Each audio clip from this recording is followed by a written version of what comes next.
నమస్తే, నేను అంకిత. మనతో పాటు సీనియర్ జర్నలిస్ట్ జగదేవ్ సార్ ఉన్నారు. ఆయనతో మాట్లాడదాం. నమస్తే సార్. నమస్తే అమ్మా. సార్, ఇప్పుడు చూస్తే కల్కి మూవీ డైరెక్టర్ నాగ్ అశ్విన్ ఒక ఆన్సర్ అయితే చెప్పారు జగన్ ఓడిపోవడం గురించి. అంటే మొన్న జరిగిన ప్రెస్ మీట్లో రిపోర్టర్ అడిగిన క్వశ్చన్కి అయితే జగన్ ఓడిపోవడం వల్లనే మాకు టికెట్స్ రేట్స్ పెరిగాయి, జగన్ మళ్ళీ కానీ గెలిచి ఉంటే మాకు టికెట్స్ రేట్స్ తగ్గే ఉండేవి, దీనివల్ల మాకు ఒక బెనిఫిట్ అయింది అనేసి ఆయన వ్యాఖ్యలు చేశారు. సో దానిపైన మీరేమంటారు? వాస్తవమే కదా, ఎందుకంటే జగన్మోహన్ రెడ్డి గారి ప్రభుత్వం ఉన్నప్పుడు 10 రూపాయల టికెట్లు చేశారు. దాని మీద పెద్ద దుమారమే రేగింది.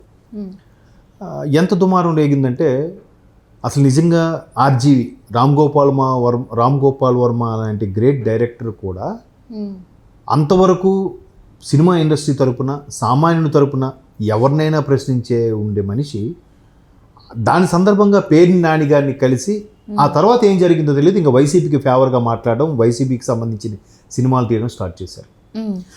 అంతవరకు కూడా వర్మ గారు ఎలా అన్నారు, అసలు మీకు అంత రేట్లు ఎందుకు పెట్టాలి, మేము తీసిన సినిమాలు తీస్తామని చెప్పి కొంతమంది ఇప్పుడు సోకాల్డ్ రాజమండ్రి మాజీ ఎంపీ అటువంటి వ్యక్తులు మేము ఎందుకు మామూలుగా ఎవరిని పెట్టి తీయచ్చు అన్నట్టుగా ఏవో మాట్లాడారు.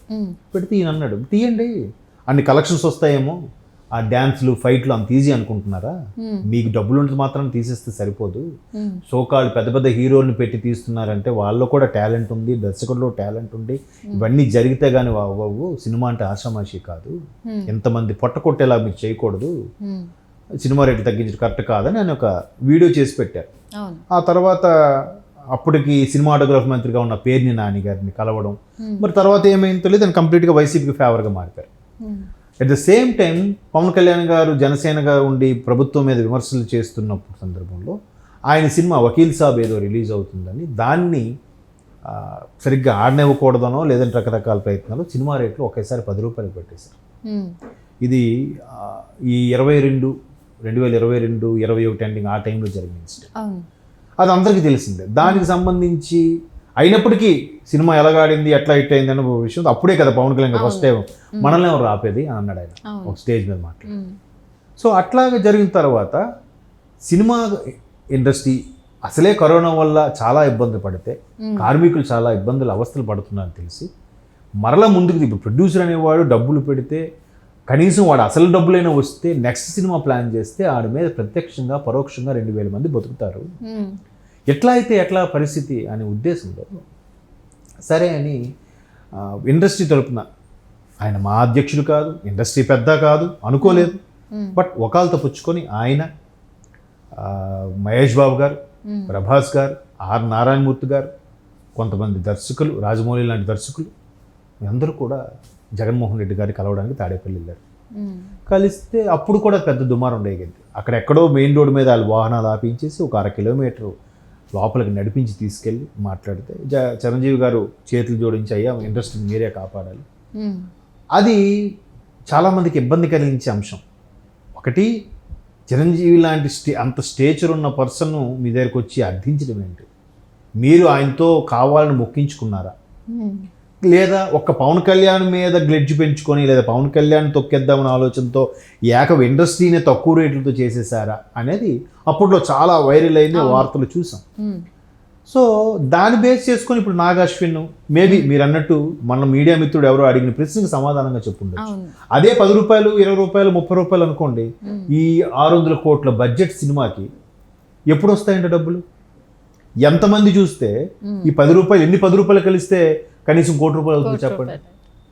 అలా కాకుండా మల్టీప్లెక్స్లో 270, మామూలు థియేటర్లో 150, ఇంకొంచెం అబోవ్ యావరేజ్ ఉండేవి 200, అట్లా ఏ క్లాస్ సెంటర్లో ఒక రేటు, బి క్లాస్ సెంటర్లో ఒక రేటు, సి క్లాస్ అట్లా ఉన్నప్పుడు వస్తుంది. ఇట్లా 10 రూపాయలు అయితే ఎప్పుడు అవుతుంది? మేబీ ఆ ఉద్దేశంతో నాగ్ అశ్విన్ అని ఉండొచ్చు. That to pan India movie, భారతదేశం మొత్తం మీద నాకు తెలిసి ఒక 7,000-8,000 థియేటర్లలో రిలీజ్ అయ్యి ఉండొచ్చు నాకు తెలిసి. 7,000 థియేటర్లు వేసుకున్న 7,000 × 100 రూపాయలు వేసుకోండి ఎంత అయింది? ఆ ఒక 3 సున్నాలు 5 సున్నాలు అక్కడే 7 లక్షలు ఒక షోకి. నేను చెప్పేది యావరేజ్ వేస్తున్నాను, 100కి ఇంకెక్కువే ఉన్నాయి కదా. కాబట్టి అలాగే ఎక్కువ ఒక షోకి 7 లక్షలు అంటే రోజుకి 50-60 లక్షలు, అవునా? యావరేజ్గా తక్కువలో. సో అట్లాగా అయినప్పుడు ఇన్ని కోట్లు రావాలంటే ఓవర్సీస్గా ఎన్ని థియేటర్లు, ఎన్ని షోలు పడాలి, ఎంత ఆ డబ్బులన్నీ ఎప్పుడు రావాలి, ప్రొడ్యూసర్ మళ్ళీ నిలబడగలిగితేనే నెక్స్ట్ సినిమా ప్రొడ్యూసర్కి ప్లాన్ చేస్తాడు, లేదంటే ఒక ప్రొడ్యూసర్ మళ్ళీ తెరమరుగు అయిపోయినట్టే. అలా తెరమరుగు అయిపోతున్న ప్రతిసారి కూడా ఇండస్ట్రీకి చెందిన 24 క్రాఫ్ట్స్ 24 క్రాఫ్ట్స్ చెందిన వాళ్ళు ఎలా బతుకుతారు చెప్పండి. ఇప్పుడు ఆ సినిమా ఒకటే కాదు, సినిమా థియేటర్ రిలీజ్ అయిందా, రిలీజ్ అవుతున్నప్పుడు ప్రొజెక్టర్ వేసేవాడు ఉన్నాడా, గేట్ మ్యాన్ ఉన్నాడా, పార్కింగ్ వాడు ఉన్నాడా, హౌస్ కీపింగ్ వాడు ఉన్నాడా, ఇది చాలదన్నట్టు సమోసా అమ్ముకునేవాడు, ఐస్ క్రీమ్ అమ్ముకునేవాడు, స్వీట్ కార్న్ అమ్ముకునేవాడు, బయట ఆ థియేటర్కి వచ్చేవాళ్ళు ఏమైనా కొంటానికి బయట తోపుడు బండితో అమ్ముకున్న వీళ్ళందరూ పరోక్షంగా మళ్ళీ డిపెండ్ అవుతున్నారా ఇండస్ట్రీ మీద. సినిమా రిలీజ్ అవ్వలేదు అనుకోండి, థియేటర్ ఏం చేయాలి, మూసుకోవాలి, దాన్ని కళ్యాణ మండపం చేసుకోవాలి, లేదా ధాన్యం గొడవలకు ఇచ్చుకోవాలి. అట్లా ఎన్నో గడిచిన రోజుల్లో ఎన్నో సినిమా హాళ్ళు కళ్యాణ మండపాలు గాను ధాన్యం మిల్లులు కానీ మారిపోవడం నేను చూశాను. అవునా కదా? సో అట్లాంటి పరిస్థితి రాకుండా ఉండాలంటే ప్రొడ్యూసర్ అనేవాడు ఫాదర్, ఒక ఇంటికి యజమాని తండ్రి ఎలాంటి వాడో ప్రొడ్యూసర్ అనేవాడు తండ్రి. అంటే ఇవన్నీ చూస్తుంటే జగన్ వలన అన్ని వర్గాలకే కాకుండా ఇండస్ట్రీలో కూడా కొంతవరకు అన్యాయం జరిగింది. అన్ని వర్గాల్లో ఇండస్ట్రీ కూడా ఉంది. ఒకటి అభివృద్ధి లేకపోగా, దానికి ఒక ఆసరా ఇప్పించకపోగా, పైగా ఇది ఒక నష్టం. అంటే ఎవడో ఒక వ్యక్తి ఇండస్ట్రీ నుంచి వచ్చాడు, ఎవరు, పవన్ కళ్యాణ్ అనే వ్యక్తి, ఆయన్ని టార్గెట్ పెట్టుకుని ఎంత ఇండస్ట్రీని ఇబ్బంది పెట్టడం కరెక్ట్ కాదు కదా. ఇప్పుడు పవన్ కళ్యాణ్ గారితో రిలీజ్ అయిన 10 సినిమాలు ఉన్నాయి, ఆ 10 నా మిత్రుడు సినిమా ఒకటి వచ్చింది పవన్ కళ్యాణ్ గారి సినిమాతో పాటు. పవన్ కళ్యాణ్ గారు అంటే ఆయన స్టేచరు, ఆయన స్టార్ ఇమేజ్ ఉంది. మా మిత్రుడి సినిమాకి ఏంది, వాడు అందరూ కొత్త వాళ్ళతో తీశాడు, ఒక హర్రర్ కామెడీ థ్రిల్లర్ తీశాడు సినిమా, పద్మశ్రీ అనే మూవీ తీశాడు. ఎవరికి తెలుసా సినిమా రిలీజ్ అయినట్టు కూడా. ఒకవైపు పెద్ద హీరోలకే సినిమా థియేటర్లను వెళ్ళిపోయి ఇంకో పక్క ఎలా ఉంటే 10 రూపాయలు పెట్టి పెడితే వాడు తీసిన 70 లక్షలు 80 లక్షల సినిమా అయినా కూడా డబ్బులు రావద్దా, ఎట్లా వస్తాయి? వాడు అలాగే నష్టపోయాడు. మరి వాడు అంత తిట్టుకుని ఉంటాడు గవర్నమెంట్ని. అరే కనీసం 100 రూపాయలైనా ఉంటే నాకు నా అసలు కాకపోతే నా బ్యాంక్ అప్పులను తీరేవరా, పోనీ మా ఆవిడ నగలమ్మాను, లేదంటే నా పొలం తాకట్టు పెట్టి పెట్టాను, అవన్నీ పోనీ ఓకే, కనీసం మిగతా డబ్బులు బ్యాంక్ నుంచి తీసుకున్నాను, క్రెడిట్ కార్డులు గీకి ఇచ్చాను, అవైనా నాకు తీరేవు కదా ఈ 100 రూపాయలు ఉంటే. కరెక్ట్ నేను వచ్చే టైంకే 10 రూపాయలు చేశాడు జగన్మోహన్ రెడ్డి.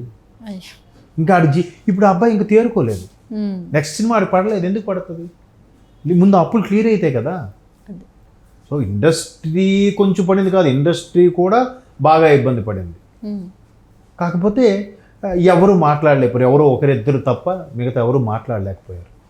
ఇప్పుడు ఒక్కొక్కరుగా బయటకు వస్తున్నారా? ఆబ్వియస్లీ అండి, మేబీ జగన్మోహన్ గారు అంటే తక్కువ ఉండేవి కదా, ఇప్పుడు ఎక్కువ ఉన్నాయి కాబట్టి మేము సేఫ్ అండి అని ఉండొచ్చు నాగశ్విన్. నేను చూడలేదు ఆయన ఏమన్నాడని, అందరం తప్పేం లేదు కదా. నాని లాంటి వాళ్ళు ఓపెన్గా మాట్లాడారు, ఇంకొంతమందే బయటకు వచ్చి మాట్లాడారు, అందరూ మాట్లాడలేదుగా. కాబట్టి నాగశ్విన్ గారు మిత్రుడు అడిగిన మీడియా మిత్రుడు అడిగిన ప్రశ్నకి నాగశ్విన్ గారు ఇచ్చిన జవాబుకి తప్పేం లేదు. Okay, thank you so much sir.